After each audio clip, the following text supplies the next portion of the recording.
Hi, welcome to Classic Car Cave. So I eventually got the some of the spares I wanted from S&G Barrett. Unfortunately, quite a few of the other spares didn't come. They actually have to get them from the UK, so I can't complete the job, but I might be able to get it running with what I have. So what I ordered was the inlet manifold gasket, which is this one. I also ordered a SU repair kit for the two SUs. Now the SUs that I have on this are SH8, not HD8, SH8s, which have this style of jet on it, very similar to the Mini SU carburetor. I've got all the gaskets that I need for the thermostat and for the front cover where the timing adjuster is, and which is basically the vent, or the it allows any pressure in the sump to come out, and there's a pipe coming from the UK which attaches to the airbox on the on the carburetors. So what I'm going to do now is I'm going to get this all cleaned up. I'll show you it cleaned up. I'll put all that back together, and then I'll work on the carburetors and basically show you what I'm up to and what I'm doing and what I'm changing. As soon as we've got the carbs off anyway, it seems a perfect time to do it. So hopefully we don't have any issues, and sometime next week they send the other parts that I need. I was a bit disappointed that they didn't have the ignition leads, the HT leads in stock, because I would have thought that's something very basic they would have had, but they didn't. So there we go. So what I'll do is I'll bring you back when I've got this cleaned up and I start putting it back together, and when I do the carburetors as well, I'll completely clean them and rebuild them, and I'll show you the whole process. I hope you enjoy the video. Okay, so I've got the manifold clean. I've used a bit of emery cloth as well, cleaned it all down, used a bit of emery, and that's pretty nice now. So I'll take it over and I'll try and fit it, but I'm going to have to probably put the camera down because I need two hands to get it onto the manifold. So you can see there's the new inlet manifold gasket on it, dry. There's no need to put anything on it, and you can see how nice the carburetor, or the air to the valves, are in comparison to the water jackets. So I don't think I'll be able to hold it, so I'll turn it off and put this manifold up. Excuse me, and I'll bring you straight back. So I've got all the nuts back on. There's a couple that have to come off for an airline pipe, or I think it's an air pipe, or it could be, I'm not sure, I'll have to check on that. But I think there's a couple that need to come out for that brass line there. So yeah, and I'll get them all tightened up, because I only have this gasket, and the gaskets for the thermostats at the end here, and that's as far as I can go. And the next thing I'm going to go on to is the carburetors, so I'll show you what I'm up to here. And as you can see, these, normally there would be HD8 carburetors on this, on a 4.2, but this is a carburetor I'm not familiar with. It's an SU, but it's a HS8.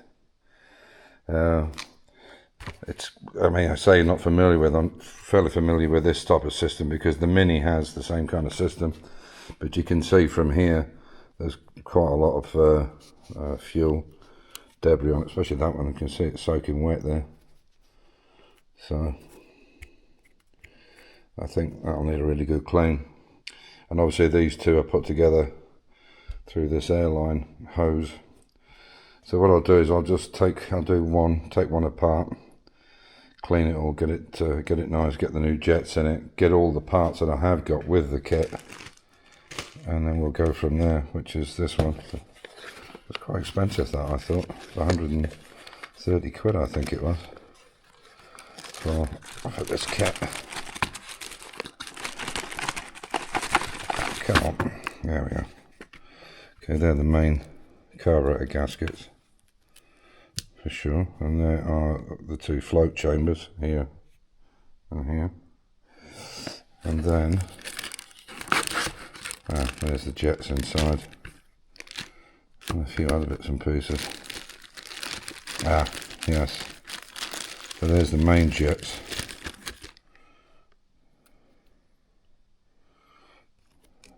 You can see quite clearly actually that is that side. You can see the yellow markings on it, and that one is the other side. They're obviously done in a certain way. You can see that from the blue and the grey tab there. So obviously made a certain way, which is good to know. Got the little kit, and then there's some fibre washers and little jet stops. They can tend to get worn, which are actually sitting in the top of this in here. So what I'll do is I'll take this apart. This is already apart here anyway, and I'll do one carburetor at a time, take it apart and basically show you what we're up to.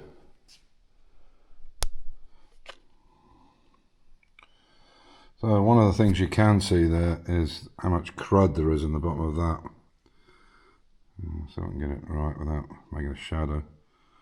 You can see there's an awful lot of crap in the bottom of that fuel bowl, because the car hasn't been run very much, and there's probably a lot of crap coming up from the fuel tank. Although the tanks are new in it, they've been completely replaced, which is a big plus. So I've got it down to its basic components now. So there's the L. I'll turn this light out because it'll distract a bit. So you can see I've got the basic components. It's a little bit more complicated than the HD8 carburetor, where it's just a diaphragm in the bottom of it. Obviously here you can see the float, and you can see that is actually working, but I've got a new float and tube there, emulsion tube to go in, so I'll replace that. And basically just clean it up. But this is a little trick you can do with an SU carburetor. If you want to just check, if you put some masking tape over these two holes here, this is a fixed jet in this. If I turn it upside down, I push it up and turn it upside down, you should see it should take some time for it to come down. You see that?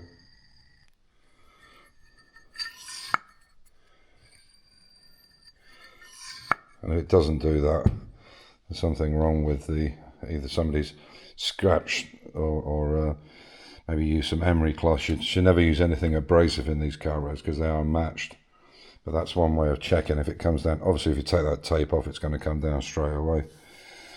So one of the things, so this is the other carburetor here, which I'll do later. I'll do this one first. But one of the things that is very, very strange, I've not used these HS8s before, but this system here just seems very Heath Robinson to me. I'm sure that's how it can't be on a car. There's just, I mean, there's what, 1, 2, 3, 4, 5, 6, 7, 8 hoses and 16 Jubilee clips. That seems really excessive to me, that. So I don't know why they're like that. I'm pretty sure if anybody's familiar with these HS8s, perhaps they can tell me. But that seems very, very Heath Robinson, the way it's put together like that. I mean, there's so many points where it could leak, it's just unreal. But if you know of these carburetors and you know a better way of putting these together, I would have thought they would have had their own T-pieces in them and been metal. I don't know. I'll check online and see if that's the case, because I can't see any drawings for them inside. But that doesn't look, that looks really piss poor to me, that. As I say, I would have thought that they would have been solid pieces here, and at least maybe just rubbers on the top. But I don't know, maybe that's the way they are. So if you know any better, and as I said, this is the HS8 carburetor, you can see there, the system. And there's a couple of other things that I noticed as well, like for instance this butterfly valve here has this kind of nodule on it, which I'm not sure about at all. I don't know why that's in there like that. It's blanked off, unless they were blanked off for a reason or they were from another carb. But I've checked the Aurora, there's nothing coming through. You can see if I hold on up to the light and close it properly, you can see there's no light round it. If you've got any kind of light showing, like an Aurora on an eclipse, then this butterfly needs to be changed. Anyway, so what I'll do is I'll give it a good clean up, see what's what, and see how we go. But like I say, if you've got any information on these fuel lines, how they should be and how they should be set up, please let me know. And on that note, as usual, stay safe, keep the faith, enjoy your hobby, and I'll catch you in the next one. Take care, be good to each other. Bye for now.